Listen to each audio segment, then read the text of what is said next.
हे guys, welcome back new video. Guys कैसे आप सब? आई होप कि आप सब ठीक होंगे। तो गाइस जो आज की वीडियो है इसमें हम बात करेंगे बी फार्म थर्ड सेम में जो हमारे सब्जेक्ट है human value and professional ethics, उसमें यहाँ पर यूनिट 3 से लगाकर यूनिट 5 तक के जितने भी लाख मोस्ट इंपॉर्टेंट क्वेश्चंस हो सकते हैं जिनके कि चांसेस है 10 मार्क्स में क्वेश्चंस आए, उन क्वेश्चंस के बारे में बात करेंगे एंड यहाँ पर उसके एक्सप्लेनेशन के बारे में बात करने वाले हैं। तो गाइस आज का जो वीडियो है बहुत ज़्यादा इंपॉर्टेंट होने वाला है एंड इससे पहले की जो वीडियो थी उसमें हमने बात किया था यूनिट 1 एंड 2 में जितने भी लाख मोस्ट इंपॉर्टेंट क्वेश्चन बन सकते हैं उनके एक्सप्लेनेशन के बारे में। तो अगर आपने वो वीडियो नहीं देखा है तो उसका लिंक डिस्क्रिप्शन बॉक्स में, वहाँ से आप उसको जरूर वॉच कीजिए। एंड गाइज अगर आपने अभी तक ह्यूमन वैल्यू का जो 2023-24 का प्रीवियस क्वेश्चन पेपर था उसका वीडियो नहीं देखा है तो उसे जरूर वॉच कीजिए। उसका लिंक डिस्क्रिप्शन बॉक्स में पिन है, वहाँ से आप उसे देख सकते हैं। क्योंकि आपको पता होना चाहिए कि प्रीवियस ईयर में क्वेश्चन पेपर हमारे किस टाइप से आते हैं, तो आपको पहले से पता होना चाहिए कि प्रीवियस ईयर में हमारे क्वेश्चन किस टाइप से आते हैं। तो आपको उस वीडियो को जरूर वॉच करना है। एंड गाइज इस वीडियो को आपको लास्ट तक वॉच करना है। वीडियो के लास्ट में मैंने कुछ गाइडेंस वगैरह बताई है एंड यहाँ पर आप लोगों को कुछ ट्रिक्स बताई है कि आप कैसे इस पेपर को एग्जाम में मैनेज करेंगे। एंड इसकी पीडीएफ वगैरह आपको चाहिए तो उसके बारे में मैंने वीडियो में बताया, तो आपको वीडियो को लास्ट तक वॉच कर लेना है। तो गाइज आप लोग कॉपी और पेन लेकर बैठ जाइए, आज का अपना वीडियो स्टार्ट करते हैं। यहाँ पर हम बात करने वाले हैं जैसे कि यूनिट 3 एंड 4 एंड 5 में जितने भी लाख मोस्ट इंपॉर्टेंट क्वेश्चन बन सकते हैं उन क्वेश्चन के बारे में बात करेंगे एंड यहाँ पर आंसर के बारे में बात करेंगे। तो यूनिट 3 से हमारे कुछ इस प्रकार से 5 क्वेश्चन हो जाते हैं जो कि बहुत ज़्यादा इंपॉर्टेंट है। जैसे कि क्वेश्चन नंबर 1 जो है इसमें पूछा है explain in detail about harmony in family, मतलब हार्मनी इन फैमिली क्या होता है उसके बारे में डिटेल में नोट लिखना है, जो कि 10 मार्क्स में क्वेश्चन आता है। एंड सेकंड क्वेश्चन है, आप लोग देख सकते हैं कि इसमें डिफरेंस लिखना है इंटेंशन एंड कंपिटेंस के बीच में, जो कि बहुत ज़्यादा इंपॉर्टेंट क्वेश्चन है। इसी हिसाब से यहाँ पर थर्ड, फोर्थ एंड 5 क्वेश्चन देख सकते हैं। यहाँ पर यूनिट 4 से हमारे कुछ इस प्रकार से 4 क्वेश्चन हो जाते हैं एंड यहाँ पर यूनिट 5 जो है इससे 3 क्वेश्चन हो जाते हैं। तो ये क्वेश्चन बहुत ज़्यादा इंपॉर्टेंट है, आपको इन क्वेश्चंस को लर्न करके ही एग्जाम देने जाना है। तो यहाँ पर हम अपनी यूनिट 3 से ही स्टार्ट करते हैं। तो यूनिट 3 में हमारा क्वेश्चन नंबर 1 जो था उसमें पूछा था explain in detail about harmony in family, मतलब हार्मनी इन फैमिली क्या होता है उसके बारे में आपको यहाँ पर डिटेल में नोट लिखना है, जो कि क्वेश्चन 10 मार्क्स में आता है एंड एक काफ़ी टाइम रिपीटेड क्वेश्चन है। तो आपको इस क्वेश्चन को बहुत अच्छे से करके एग्जाम देने जाना है। तो यहाँ पर सबसे पहले आपको हेडिंग डालनी है हार्मनी इन फैमिली होती क्या है। तो यहाँ पर सबसे पहले फैमिली के बारे में लिख देना कि फैमिली क्या होता है। तो फैमिली जो होता है एक ग्रुप ऑफ पर्सन होता है जो कि ब्लड के थ्रू एक दूसरे से कनेक्टेड होते हैं एंड वो एक दूसरे के साथ रहते हैं, उसी को सिंपली फैमिली बोलते हैं। एंड हार्मनी के बारे में बात करें तो हार्मनी जो होता है उसे हिंदी में हम सद्भाव बोलते हैं, मतलब living together peacefully and happily is called harmony, मतलब एक दूसरे के साथ पीसफुली एंड हैप्पीली रहना, उसी को सिंपली हार्मनी बोलते हैं। तो यहाँ पर हार्मनी इन फैमिली क्या हो जाएगा, when all family members live together peacefully and happily, so this is called harmony in family, मतलब जब फैमिली के सभी मेंबर एक दूसरे के साथ पीसफुली एंड हैप्पीली रहते हैं तो इसी को सिंपली हार्मनी इन फैमिली बोलते हैं। फैमिली जो होती है एक बेसिक यूनिट होती है सभी इंटरेक्शन की, जिसके थ्रू हम अपनी फीलिंग्स वगैरह को शेयर कर सकते हैं या फिर अपने ड्रीम्स, इंटरेस्ट, प्रॉब्लम्स जो होते हैं उनको शेयर कर सकते हैं। उसमें एफिनिटी होती है कि वो उनको सॉल्व कर सकें। तो ये फैमिली होती है। यहाँ पर जो इंडिविजुअल्स होते हैं उसमें कोई रिलेशनशिप होती है, जैसे कि फैमिली के जितने भी मेंबर होते हैं उनके बीच में कुछ ना कुछ रिलेशनशिप ही होती है, या फिर कोई अदर पर्सन से कि हम चाहते हैं उससे भी रिलेशनशिप होती है। यहाँ पर जो 9 फीलिंग्स या फिर 9 वैल्यूज़ हैं जो कि हर ह्यूमन की रिलेशनशिप में होती है, जैसे कि फर्स्ट है ट्रस्ट होगी, रेस्पेक्ट होगी, अफेक्शन होगी, केयर होगी, गाइडेंस होगी, रेफरेंस होगी, ग्लोरी, ग्रेटिट्यूड, लव। तो यहाँ पर 9 वैल्यूज होती हैं जो कि हर ह्यूमन बीइंग रिलेशनशिप में होती है। So by recognising and fulfilling these feelings, मतलब इन फीलिंग्स को रिकॉग्नाइजिंग करके या फिर उनको फुलफिल करके ये जो फीलिंग्स है म्यूचुअल हैप्पीनेस की या फिर हार्मनी जो होती है उनको डेवलप करती है किसी भी रिलेशनशिप में।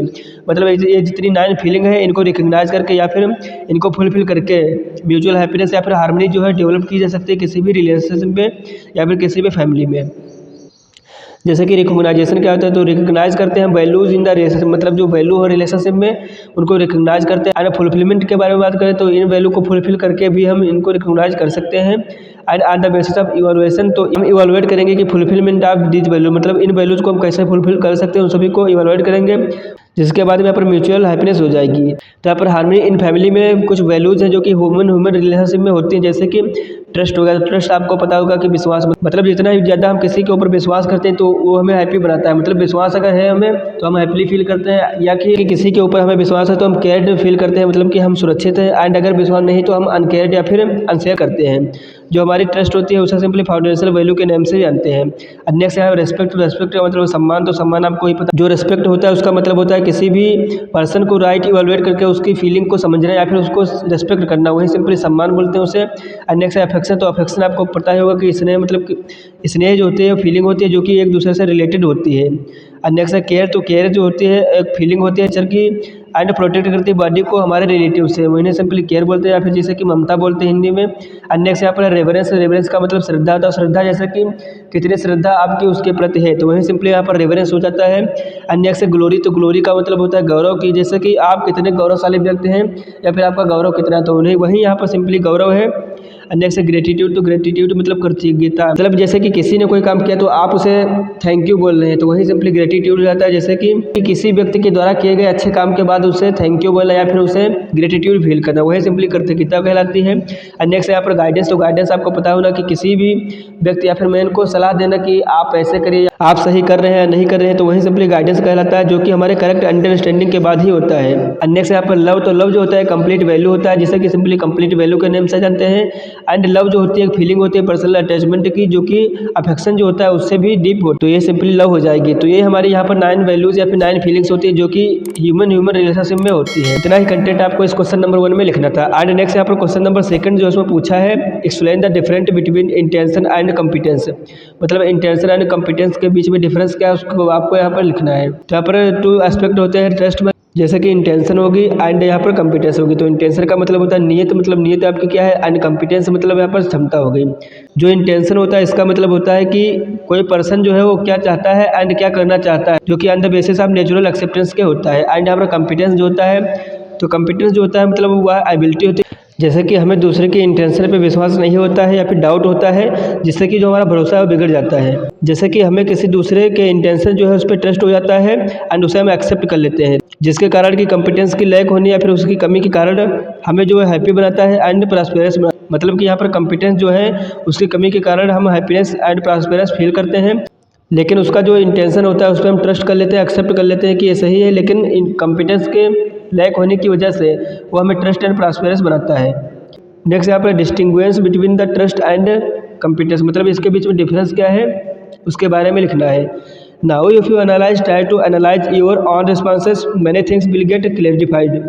अगर आप अब ट्राई करें कि अपने खुद के रिस्पॉन्सेज जो है उनको एनालाइज करें, तो आप हर एक चीज़ जो होगी वो क्लियरफाई हो जाएगी।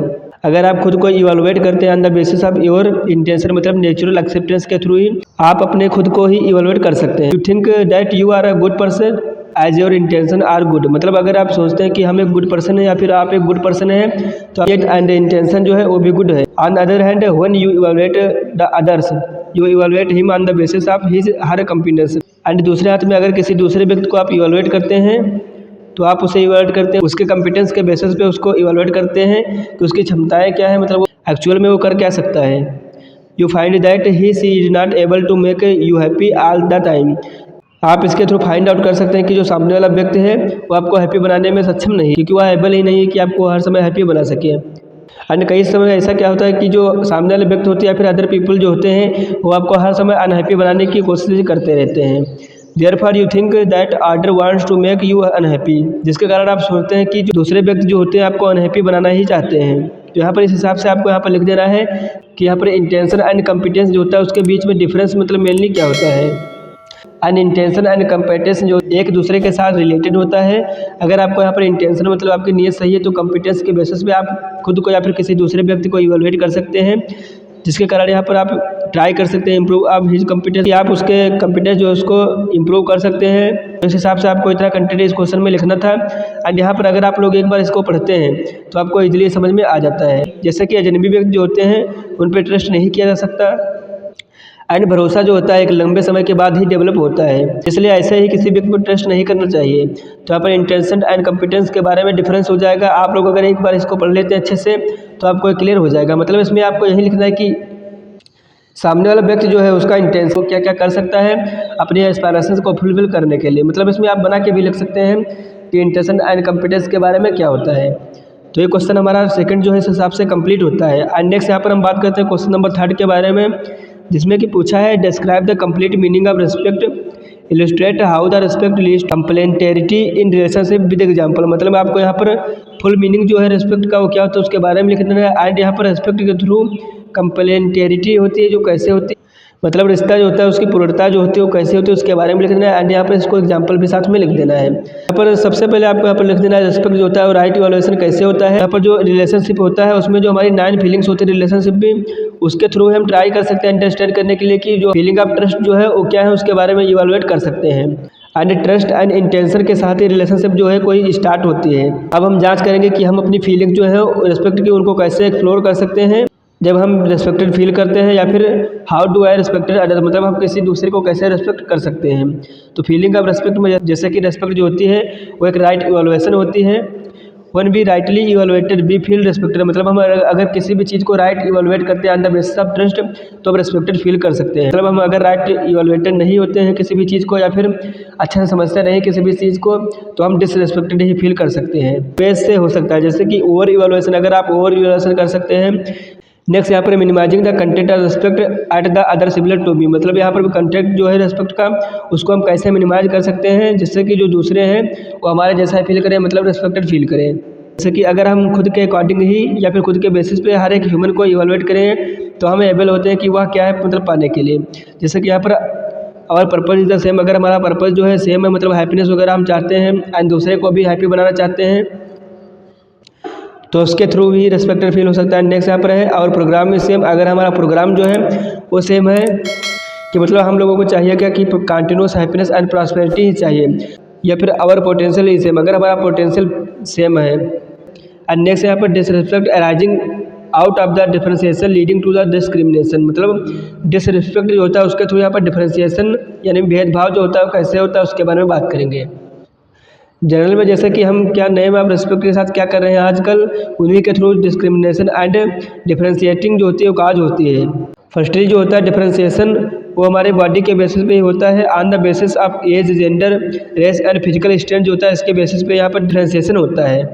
This is based on your gross misunderstanding that human being is equal to body, मतलब यहाँ पर ग्रास मिसअंडरस्टैंडिंग जो होती है उसके बेसिस पे होता है। तो यहाँ पर आपको यहाँ पर डिस्क्रिमिनेशन जो होता है वो क्या होता है उसके बारे में सिंपली डिफाइन कर देना है। डिफरेंशिएशन यानी जिसे कि हम हिंदी में भेद बोलते हैं वो 3 टाइप से हो सकता है, या फिर बॉडी के मतलब शरीर के थ्रू किसी भी हो सकता है, या फिर फिजिकल फैसिलिटी के थ्रू हो सकता है, या फिर बिलीव्स के थ्रू हो सकता है। बॉडी के अकॉर्डिंग होगा तो जैसे कि एज हो गई, जेंडर हो गई, रेस होगी मतलब वंश हो गया, एंड यहाँ पर फिजिकल स्ट्रेंथ होगी। नेक्स्ट यहाँ पर फिजिकल फैसिलिटीज़ जो है वो मतलब सिंपली 2 टाइप से हो सकते हैं, या फिर वेल्थ धन के माध्यम से हो सकते हैं, या फिर पोस्ट मतलब पद के, या फिर बिलीफ जो होंगे उसका जैसा कि आइसम्स क्या है मतलब वाद जो है, सेक्स है, संप्रदाय एंड इन्फो सूचना मतलब क्या है, उसके थ्रू डिफरेंशिएशन काज हो सकता है। एंड डिफरेंशिएशन जो होता है रिस्पेक्ट के इज इक्वल टू होता है जो कि नेचुरली एक्सेप्टेबल नहीं होता है, मतलब अपोजिशन ही होती है। एंड ये सब जो डिफरेंशिएशन है इसके थ्रू अल्टीमेटली डिस्क्रिमिनेशन काज हो सकता है, जिससे कि जो हर एक पीपल है वो डिसरिस्पेक्ट फील करता है जो कि नेचुरली एक्सेप्टेबल नहीं है, मतलब हर एक ह्यूमन को रेस्पेक्टेड फील कराना चाहिए या फिर रेस्पेक्टेड फील होना चाहिए जो कि नेचुरली एक्सेप्टेबल है। लेकिन अगर आप किसी भी पीपल को डिसरेस्पेक्टेड या फिर डिस्क्रिमिनेशन करेंगे तो नेचुरली एक्सेप्टेबल नहीं है। एंड नेक्स्ट यहाँ पर क्वेश्चन नंबर 4 जो है उसमें पूछा है what do you mean by comprehensive human goal, explain how it is related to your goal in life, मतलब यहाँ पर कंप्रेहेंसिव ह्यूमन गोल क्या होता है उसके बारे में एक्सप्लेन करना है। एंड ये जो गोल होते हैं आपकी लाइफ में कैसे रिलेटेड होते हैं उसके बारे में लिख देना है। तो यहाँ पर कंप्रेहेंसिव ह्यूमन गोल जो होता है इसका मतलब होता है कि व्यापक मानव लक्ष्य, मतलब मानव जो है उसके लक्ष्य क्या है वही को सिंपली यहाँ पर कंप्रेहेंसिव ह्यूमन गोल्स बोलते हैं। जैसा कि हर एक ह्यूमन बीइंग का यही मेन लक्ष्य होता है कि वो अचीव कर सके पर्सनल फुलफिलमेंट को, या फिर कंट्रीब्यूट कर सके जो कि सोसाइटी है उसमें कंट्रीब्यूट कर सकते हैं। एंड जो फास्टर मीनिंगफुल रिलेशनशिप मतलब सार्थक संबंधों जो हैं उनको बढ़ावा दे सके दूसरों के साथ में, वही सिंपली यहाँ पर कंप्रेहेंसिव ह्यूमन गोल्स हो जाते हैं। एंड नेक्स्ट है these goal can lead to sustainable happiness and prosperity for आज, मतलब ये जो सभी गोल होते हैं वो सस्टेनेबल हैप्पीनेस एंड प्रॉस्पेरिटी मतलब स्थायी खुशी एंड समृद्धि जो होती है उसको जनरेट करते हैं। As they can create a sense of purpose, जिसके थ्रू सेंस ऑफ पर्पज जो है उसको क्रिएट कर सकते हैं, जिसका कि मीनिंग होता है and a connection to a community, मतलब ये कम्युनिटी के साथ कनेक्शन होना। In order to facilitate the fulfillment of these basic aspirations of human being in the society, the following human goals need to be understood in a comprehensive human manner, मतलब इस order में facilitate करने के लिए जो fulfilment होती है हमारी बेसिक ह्यूमन एस्पायरेशंस की या फिर ह्यूमन बीइंग जो है सोसाइटी में, उनके यहाँ पर फॉलोइंग गोल्स हो सकते हैं जिनको कि अंडरस्टैंड करना ही बहुत ज़रूरी है। जैसे कि राइट अंडरस्टैंडिंग होगी, मतलब समाधान होगा जो कि एवरी इंडिविजुअल में होता है। और यहाँ पर प्रॉस्पेरिटी होगी जैसे कि समृद्धि जो कि हर एक फैमिली के थ्रू ही होती है। एंड नेक्स्ट थर्ड है यहाँ पर फियरलेसनेस, मतलब ट्रस्ट जो कि अभया जो होता है, जो कि सोसाइटी के थ्रू होते हैं। नेक्स्ट यहाँ पर कोएग्जिस्टेंस, जैसे कि सह अस्तित्व, जो कि नेचर के थ्रू होता है। तो ये कैसे हो सकते हैं उसके बारे में बात करते हैं। Today the state of society in terms of this comprehensive human goals, मतलब यहाँ पर सोसाइटी जो उसमें यहाँ पर स्टेट है कि ये जो टर्म्स हैं right understanding, individuals, prosperity, family, ये सब जो है हमारे ह्यूमन गोल्स से होता है। जैसे कि यहाँ पर राइट अंडरस्टैंडिंग जो कि इंडिविजुअल में होती है, मतलब यहाँ पर हम लोग बात करते हैं इन्फॉर्मेशन एंड स्किल्स के बारे में ही ज़्यादातर बात करते हैं, लेकिन हमारी जो राइट अंडरस्टैंडिंग या फिर नीड जो है उनको इग्नोर करते रहते हैं। We are ignoring the need of understand happiness correctly, मतलब हम इन चीज़ों को इग्नोर करते हैं कि हैप्पीनेस के लिए करेक्टली क्या नीड है उनको भी इग्नोर करते रहते हैं। तो मतलब खुद को ही अंडरस्टैंड करके इन सब चीज़ों को हम फुलफिल कर सकते हैं। और नेक्स्ट यहाँ पर प्रॉस्पेरिटी इन फैमिली, या हमारे लिए एबल नहीं है कि जो हमारी फिजिकल फैसिलिटी की नीड है वो एबल है। अगर हम अच्छे से वर्क वगैरह कर रहे हैं तो हमारी फिजिकल फैसिलिटीज़ वगैरह जो है वो कंप्लीट हो जाएंगी। एंड नेक्स्ट यहाँ पर इन सभी के बारे में एक एक पॉइंट करके डिफाइन कर देना है कि understanding of human relationship leads to harmony and trust, मतलब ह्यूमन जो है उसकी रिलेशनशिप को समझने के बाद ही हार्मनी एंड ट्रस्ट जो है डेवलप होता है सोसाइटी में। मतलब इन सभी चीज़ों के बारे में ही आपको यहाँ पर डिफाइन कर देना है। और इतना कंटेंट आपको इस क्वेश्चन में लिखना है। Right understanding and right feeling जो है, जो कि हर एक इंडिविजुअल के बीच में हैप्पीनेस जो है उसको क्रिएट करते हैं। एंड प्रॉस्पेरिटी जो होता है हर एक फैमिली के बीच में होती है। एंड फेयरलेसनेस या फिर ट्रस्ट जो होता है वो सोसाइटी से ही होता है।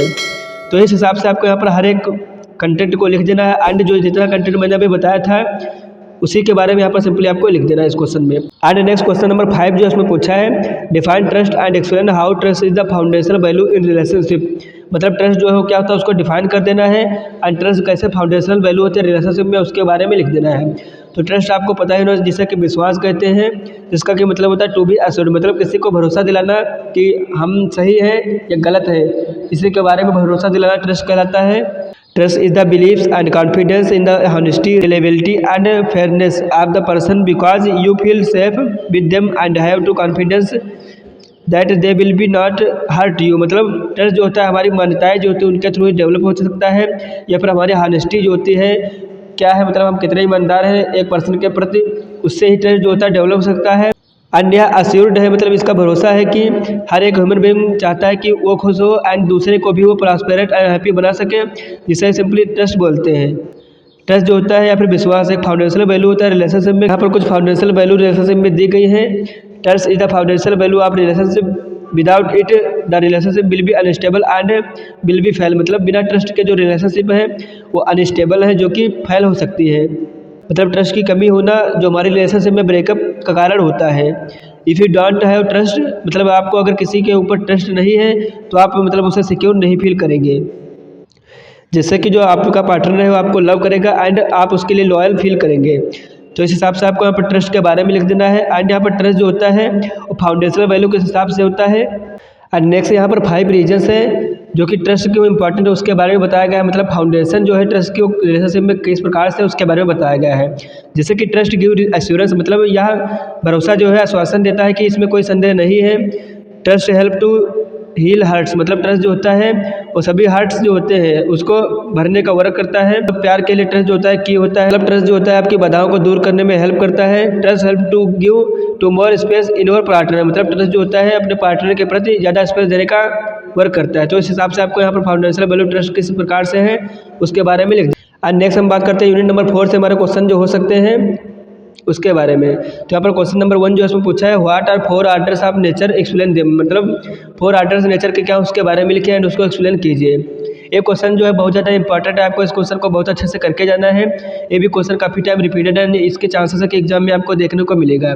तो नेचर जो होता है 4 आर्डर में डिवाइडेड होता है, जैसे कि मटेरियल आर्डर हो गया, जैसे कि फिजिकल आर्डर के नेम से जानते हैं, प्लांट या फिर बायो आर्डर हो गया, एनिमल आर्डर हो गया, ह्यूमन आर्डर हो गया। तो यहाँ पर मटेरियल आर्डर क्या होता है, जैसे कि पदार्थ होता जो होती है, it include all materials and non living things, मतलब यह सभी मटेरियल को इंक्लूड करता है एंड नॉन लिविंग जो होती है चीज़ें उनको इंक्लूड करता है, जैसे कि एयर होगी, वाटर होगी, सॉइल होगी, गैसेस होगी, ये सब मटेरियल आर्डर में आ जाती है। It is the largest order, मतलब यह सबसे बड़ा आर्डर होता है। एंड नेक्स्ट यहाँ पर प्लांट आर्डर या फिर बायो आर्डर, प्राण अवस्था बोलते हैं, या मतलब एक कैटेगरी होती है या फिर आर्डर होता है जो कि इंक्लूड करता है सभी प्लांट को, ट्रीज़ को, फ्लावर्स को, फ्रूट्स को, ग्रास को एंड स्मॉल सर्ब जो होते हैं उन सभी चीज़ों को इंक्लूड करता है। यह जो प्लांट आर्डर या बायो आर्डर होता है सेकंड लार्जेस्ट आर्डर होता है, सबसे बड़ा जो आर्डर होता है मटेरियल आर्डर होता है। एंड सेकंड लार्जेस्ट आर्डर जो होता है प्लांट आर्डर होता है। प्लांट आर्डर जो होता है वो मिनरल एंड वाटर जो होता है वो सॉइल से लेता है एंड उसके बदले में फूड वगैरह जो होते हैं उसको प्रोवाइड करता है एनिमल्स एंड ह्यूमन को। एंड नेक्स्ट यहाँ पर है एनिमल आर्डर। तो एनिमल आर्डर जैसे कि जीव अवस्था होगी जिसमें कि इंक्लूड होते हैं सभी फिशेस होंगी, बर्ड्स होंगी, मैमल्स होंगे, तो ये सभी चीज़ों को इंक्लूड करता है। या जो होता है मतलब थर्ड लार्जेस्ट आर्डर होता है एनिमल आर्डर जो होता है। एनिमल जो होता है फूड लेता है from the plants, after that they decompose and provide minerals and nutrients. मतलब एनिमल जो होते हैं वो फूड लेते हैं प्लांट से, लेकिन डेथ होने के बाद वो डिकम्पोज हो जाते हैं एंड मिनरल्स एंड न्यूट्रिएंट्स जो होते हैं उसको प्रोवाइड करते हैं। एंड नेक्स्ट यहाँ पर है ह्यूमन आर्डर। तो ह्यूमन आर्डर जो होता है वो इंक्लूड करता है ह्यूमन बीइंग को। एंड ह्यूमन बीइंग जो होते हैं वो फुलफिल करते हैं उनके नीड्स को from the material order, plant order, animal order, but do not return back in right proportion. मतलब ह्यूमन जो होते हैं plant order, animal order and bio order से हर एक नीड को पूरी करते हैं, लेकिन उनके बदले में उसे कुछ नहीं देते हैं, जिसके कारण कि इकोलॉजिकल बैलेंस जो होता है वो डिस्टर्ब हो जाता है। Here we have to work on this for mutual fulfilment. मतलब इसके लिए हम वर्क करते हैं कि ये म्यूचुअल फुलफिलमेंट हो सके। तो इस हिसाब से आपको इस क्वेश्चन में इतना कंटेंट लिखना था। अगर आप इतना कंटेंट लिख देते हैं तो आपको 10 मार्क्स मिल जाते हैं। नेक्स्ट यहाँ पर क्वेश्चन नंबर 2 जो उसमें पूछा है, define harmony in nature and why it is important, explain in detail. मतलब हार्मनी नेचर में क्या है उसके बारे में लिखना है एंड इंपॉर्टेंट क्या है उसके बारे में डिटेल में एक्सप्लेन कर देना है। तो यहाँ पर हार्मनी नेचर क्या होता है? नेचर जैसे कि all things living and non living we can see on earth. मतलब ऐसी चीज़ें जो कि लिविंग या फिर नॉन लिविंग है जिन्हें कि हम पृथ्वी पर देख सकते हैं उन्हें सिंपली नेचर बोलते हैं। एंड हार्मनी जो होता है उसका मतलब जैसा कि आपको पहले से पता होगा, living together peacefully and happily, it is called harmony. So when all order including material order, plant order, bio order, animal order and human order are living together peacefully and happily, this is called harmony in nature। मतलब जब plant order, animal order and material order and human order जो peacefully and happily एक दूसरे के साथ रहते हैं तो उसे सिंपली हार्मनी इन नेचर बोलते हैं। Nature is organised in such a manner that the physical facilities required for any order is available in the abundance. Nature जो होता है इस मैनर में ऑर्गेनाइज होता है जिससे कि फिजिकल फैसिलिटीज वगैरह जो उसके लिए रिक्वायर्ड होती हैं किसी भी आर्डर के लिए वो एक अबाउंडेंस में अवेलेबल होती है। All orders are dependents on each other. मतलब ये सभी आर्डर जो होते हैं वो एक दूसरे के ऊपर डिपेंडेंट होते हैं। जैसे कि यहाँ पर human order, animal order and bio order and material order 4 orders होते हैं बेसिकली। एंड यहाँ पर जो ह्यूमन आर्डर होता है वो एनिमल आर्डर के ऊपर डिपेंड होता है, बायो आर्डर के ऊपर डिपेंड होता है एंड मटेरियल आर्डर के ऊपर डिपेंड होता है। एंड वहीं पर एनिमल आर्डर जो होता है वो bio order and material order दोनों पे डिपेंडेंट होता है। एंड यहाँ पर जो बायो आर्डर होता है वो मटेरियल आर्डर के ऊपर डिपेंडेंट होता है। तो इस हिसाब से ये आर्डर जो होते हैं एक दूसरे के ऊपर डिपेंडेंट होते हैं। इसको भी आपको बहुत अच्छे से पढ़ के जाना है। फिर आपको यहीं पर लिख देना है कि जो बायो आर्डर होता है डिपेंड होता है मटेरियल आर्डर के ऊपर, एंड एनिमल आर्डर जो होता है बायो आर्डर या मटेरियल आर्डर के भी ऊपर डिपेंड होता है। एंड ह्यूमन आर्डर जो होता है एनिमल आर्डर, बायो आर्डर और मटेरियल आर्डर तीनों आर्डर के ऊपर डिपेंड होता है। तो इसको आपको लिख देना है। एंड यहाँ पर क्वांटिटी जो होनी है यूनिट्स की वो क्या होती है, जैसे कि मिनरल हो गए, प्लांट हो गए, एनिमल हो गए, ह्यूमन हो गए, तो ये क्वांटिटी होती है। इन सभी के बारे में आपको यहाँ पर डिफाइन कर देना है। जैसे कि यहाँ पर हर एक आर्डर जो होते हैं एक दूसरे के साथ कनेक्टेड होते हैं। जैसे कि प्लांट आर्डर जो होता है उससे भी ह्यूमन आर्डर कुछ ना कुछ लेता ही है, मटेरियल आर्डर जो होता है उससे भी ह्यूमन बीइंग कुछ लेता है, एंड यहाँ पर एनिमल आर्डर जो होता है इससे भी ह्यूमन लेता है। लेकिन ह्यूमन जो होता है इनसे लेता तो है लेकिन इनके बदले में देता क्या है, कुछ नहीं। इन्हीं चीज़ों की वजह से जो हमारी इकोसिस्टम है वो इम्बैलेंस हो रहा है। एंड यहाँ पर मटेरियल आर्डर जो है वो प्लांट आर्डर से एक चीज़ ले रहा है लेकिन दूसरी चीज़ दे भी रहा है। तो ये सब एक दूसरे के डिपेंडेंट होते हैं, इंटरकनेक्टेड होते हैं। इसी की वजह से मतलब हमारे जो इकोसिस्टम है उस इम्बैलेंस काज होती है। एंड यहाँ पर इंपॉर्टेंस है हार्मनी इन नेचर, उसके बारे में बात करते हैं। ये जो हार्मनी इन नेचर होती है ग्लोबल वार्मिंग जो होती है मतलब बढ़ते हुए टेम्परेचर जो होता है उसको सॉल्व करती है। अगर जो हमारा इकोसिस्टम होता है या फिर इन्वायरमेंट होता है वो अच्छे से मेंटेन रहेगा प्रॉपर में, प्लांट वगैरह अच्छे से रहेंगे, मतलब उनको हम काट पीट नहीं करेंगे तो हमारा इकोसिस्टम जो होगा मेंटेन रहेगा, मतलब टेम्परेचर ज़्यादा नहीं बढ़ेगा तो ग्लोबल वार्मिंग जो उसकी प्रॉब्लम जो है वो सॉल्व हो जाएंगी। And to develop and maintain the healthy ecosystem, मतलब हेल्दी इकोसिस्टम को डेवलप करने के लिए उसे मेंटेन करने के लिए इंपॉर्टेंट है हमारा जो नेचर इन हार्मनी है। And to have good mental and physical health, मतलब इसके through mental and physical health जो होती है वो अच्छी होती है। टू प्रिजर्व बायोडाइवर्सिटी, मतलब जैव विविधता जो होती है उसको प्रिजर्व करते हैं। To control population and depletion of the non renewable natural resources, मतलब पॉपुलेशन वगैरह या फिर डिप्लेशन जो होता है उसको कंट्रोल करने में हेल्प करती है। तो इस हिसाब से यहाँ पर इस क्वेश्चन में आपको इतना आंसर लिखना था। नेक्स्ट आपको क्वेश्चन नंबर 3 जो उसमें पूछा है, define existence and so that existence is a form of को एग्जिस्टेंस, मतलब एग्जिस्टेंस क्या होता है उसको डिफाइन कर देना है। एंड एग्जिस्टेंस जो होता है वो को एग्जिस्टेंस का फॉर्म किस टाइप से होता है उसके बारे में आपको यहाँ पर लिख देना है। मतलब यहाँ पर एग्जिस्टेंस एंड को एग्जिस्टेंस के बारे में बेसिकली आपको यहाँ पर डिफरेंस लिख देना है एंड उसके बारे में थोड़ा लिख देना है। तो यहाँ पर एग्जिस्टेंस जो होता है उसका मतलब होता है अस्तित्व, तो इसका मतलब क्या होता है कि the state of existing anything in the nature is called existence, मतलब किसी भी चीज़ का नेचर में प्रेजेंट होना या फिर उसका अस्तित्व होना, उसी को सिंपली एग्जिस्टेंस बोलते हैं। एंड जो नेचर होता है यहाँ पर 4 आर्डर्स जो होते हैं जो कि एग्जिस्ट करते हैं या फिर रहते हैं, जैसे कि मटेरियल आर्डर हो गया, प्लांट आर्डर हो गया, एनिमल आर्डर होगा, ह्यूमन आर्डर होगा। आपको सेम वही लिख देना है क्योंकि यहाँ पर 4 आर्डर जो होते हैं हमारे मेन होते हैं। इन आर्डर को आपको भूलना नहीं। इन आर्डर्स को अगर आप लिख देते हैं किसी भी क्वेश्चन में जो कि हमारे यूनिट 4 से क्वेश्चन आते हैं तो आपको यहाँ पर फुल मार्क्स मिल जाते हैं। एंड ये सभी आर्डर जो होते हैं या फिर यूनिट जो होती है वो एग्जिस्ट करते हैं स्पेस में। एंड ए आर्डर जो होता है 2 टाइप की रियलिटीज होती है, जैसे कि यूनिट आर्डर हो गए या फिर स्पेस हो गए। तो यूनिट या फिर आर्डर जैसे कि लिमिटेड इन साइज में होते हैं, जैसे कि एटम्स हो गए, एनिमल्स हो गए, प्लांट्स हो गए, ह्यूमन बींग्स हो गए। एंड स्पेस में जैसे कि जिन्हें हम टच नहीं कर सकते लेकिन वो भी स्पेस करते हैं, जैसे कि हवा हो गई उसे हम टच नहीं कर सकते लेकिन हमारे चारों तरफ वो प्रेजेंट है। एंड नेक्स्ट यहाँ पर है कोएग्जिस्टेंस। तो कोएग्जिस्टेंस का मतलब साहअस्तित्व होता है। कोएग्जिस्टेंस जो होती है वो एक स्टेट होती है जिसमें कि 2 और more groups living together and interconnected which each other, मतलब जहाँ पर कोएग्जिस्टेंस जो होती है वो एक स्टेट होती है जिसमें कि 2 या 2 से अधिक ग्रुप जो होते हैं एक दूसरे के साथ रहते हैं एंड एक दूसरे के साथ वो इंटरकनेक्टेड रहते हैं। तो उसी को सिंपली कोएग्जिस्टेंस बोलते हैं। को जो होता है उसका मतलब होता है टुगेदर और विद, मतलब साथ साथ। एंड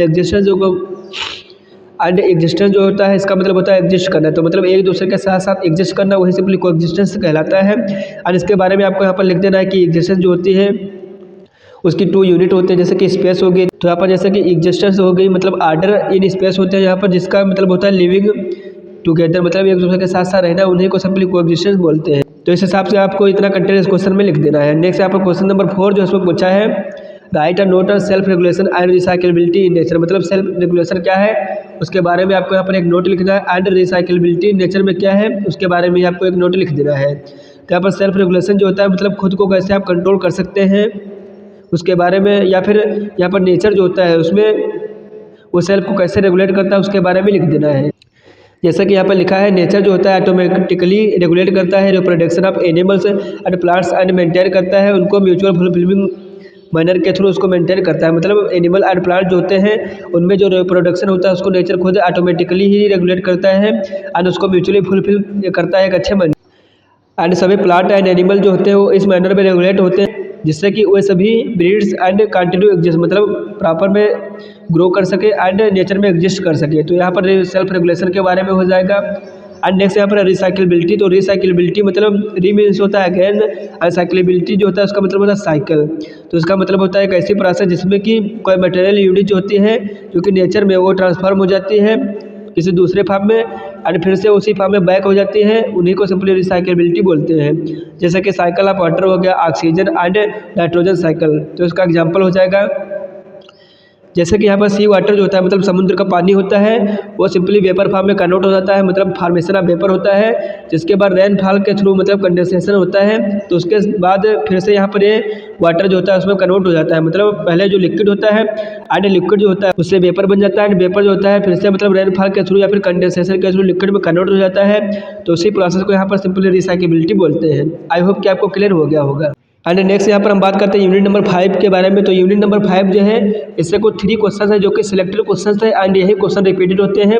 तो आपको ये 3 क्वेश्चन जो है बहुत अच्छे से करके एग्जाम देने जाना है। आपके यहाँ पर जो क्वेश्चन पूछते हैं उसका कंटेंट जो है उसको अच्छे से ध्यान रखना है, लेकिन क्वेश्चन पूछने का पैटर्न चेंज हो सकता है, लेकिन कंटेंट आपको वही सेम जो यहाँ पर कंटेंट लिखा है यही कंटेंट को आपको वहाँ पर एग्जाम में लिख देना है। यहाँ पर क्वेश्चन नंबर 1 जो उसमें पूछा है, what is the ethical human conduct and explain in characters in detail, मतलब एथिकल ह्यूमन कंडक्ट क्या होता है उसके बारे में लिखे एंड उसके कैरेक्टर्स जो होते हैं उसको डिटेल में एक्सप्लेन कीजिए। तो यहाँ पर एथिकल ह्यूमन कंडक्ट जैसे कि नैतिक मानवीय कार्य जो होते हैं वो क्या होते हैं उसके बारे में सबसे पहले लिखना है। तो यहाँ पर एनी टास्क और activity which carried out after right understanding through the self exploration is called ethical human conduct, मतलब कोई टास्क या फिर एक्टिविटी जो होती है जो कि राइट अंडरस्टैंडिंग के बाद ही हम लोग करते हैं on the basis of self exploration, उन्हीं को सिंपली एथिकल ह्यूमन कंडक्ट बोलते हैं। एथिकल ह्यूमन कंडक्ट जो होते हैं वो सभी ह्यूमन बीइंग के लिए सेम होते हैं, इसके कारण सभी लेवल्स में हार्मनी क्रिएट होती है।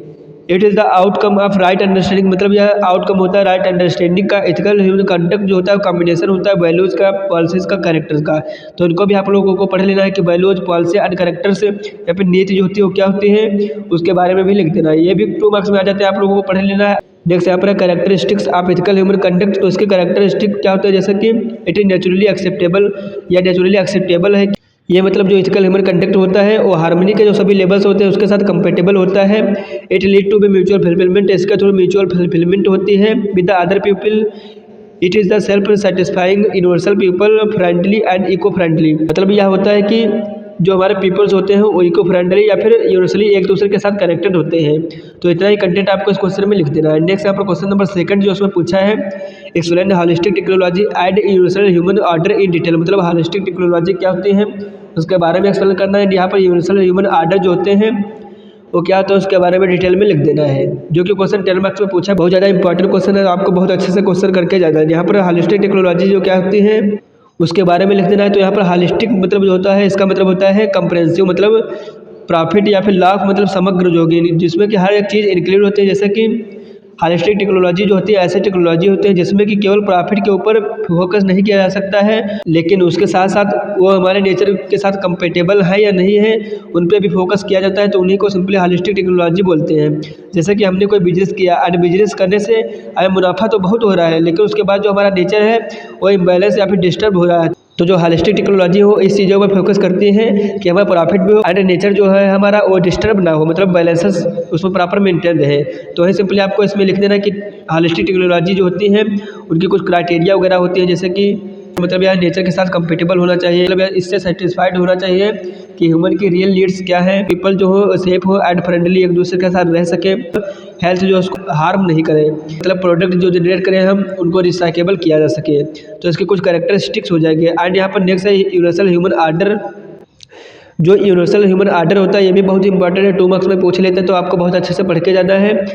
यूनिवर्सल ह्यूमन ऑर्डर जो होता है एक फीलिंग होती है जो कि हर एक ह्यूमन बीइंग से रिलेटेड होती है, जिसमें कि इंक्लूड होता है ह्यूमन बीइंग हो गए, प्लांट हो गए, एनिमल हो गए एंड या फिर कोई अदर एंटिटीज है जो कि नेचर में एग्जिस्ट करती है, तो उन सभी से रिलेटेड होती है।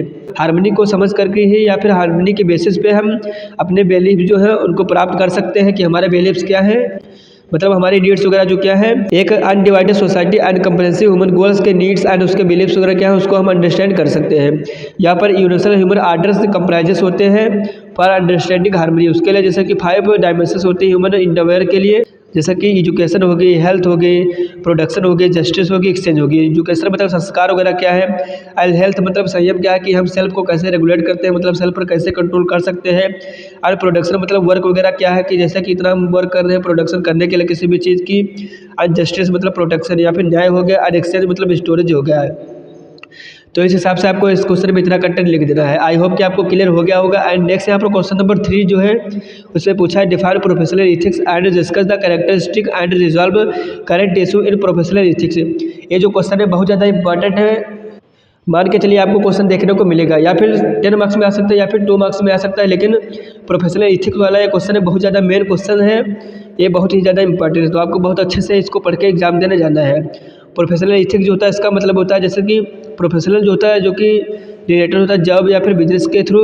एथिक्स जो होता है वो एक वे होता है लिविंग का या फिर स्टडी करने का कि राइट क्या है और रॉन्ग क्या है ह्यूमन बिहेवियर के लिए, उन्हीं को सिंपली एथिक्स बोलते हैं। मतलब प्रोफेशनल एथिक्स जो होता है वो एक वे होता है जिससे कि हम हर एक चीज़ को समझ सकें कि हमारे स्टडी या फिर हमारे रहने के लिए हर एक चीज़ सही है या गलत, उन सभी चीज़ों को हम इसके थ्रू समझ सकते हैं। सो प्रोफेशनल एथिक्स जो होती है और रूल होती है जो कि गवर्न कर सकती है ह्यूमन के बिहेवियर को या पर्सन को किसी भी जॉब या फिर बिजनेस या फिर इन्वायरमेंट में, तो उसी को सिंपली प्रोफेशनल एथिक्स बोलते हैं।